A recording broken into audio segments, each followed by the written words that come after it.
بسم الله الرحمن الرحیم. سلام و عرض ادب خدمت همگی دوستان. دستگاهی که معرف حضورتون هست دستگاه چکمه‌شور اتوماتیک هستش.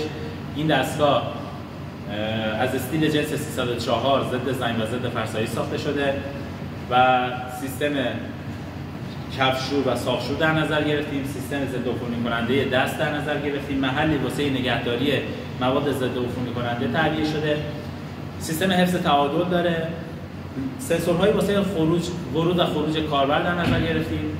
زمانی که کاربر وارد محیط کاری این دستگاه میشه، سنسور تشخیص میده، فعالیت فرچه ها شروع میشه، سیستم آبپاشی به فرچه ها شروع میشه و زمانی هم که کاربر دستش وارد محفظه ها کنه، عمل ضد عفونی انجام میشه و با خروج کاربر از این سیستم سنسور خروج تشخیص میده و ادامه فعالیت به اتمام میرسه.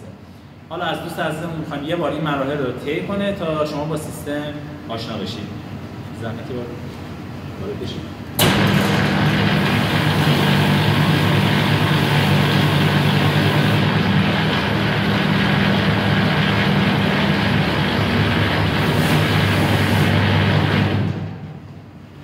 همونطور که مشاهده کردید با خروج کاربر این سیستم به اتمام مراحلش رسید.